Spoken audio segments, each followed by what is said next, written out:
स्वामी यांचे शिष्य श्री शांतिगिरी महाराज यांचा भक्त परिवार महाराष्ट्रात मोठ्या प्रमाणावर आहे।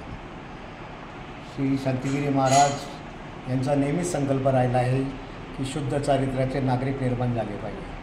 त्या दृष्टीने त्यांनी गुरुकुल शाळा कॉलेजेस चालवले आहे आणि अनेक ठिकाणी त्यांनी घडवलेले विद्यार्थी आज एक चांगले नागरिक म्हणून कार्य करत आहेत। लढा राष्ट्रहिताचा संकल्प शुद्ध राजकारणाचा या अंतर्गत राजकारणात देखील एक चांगले व्यक्तिमत्व तयार व्हावेत आणि देशाच्या विकासात त्यांचा हस्तक्षेप हातभार असावा या दृष्टीने त्यांनी एकूण 7 लोकसभा मतदारसंघात सन 2024च्या सार्वत्रिक लोकसभा निवडणुकीत उमेदवार उभे करण्याचा संकल्प केला आहे।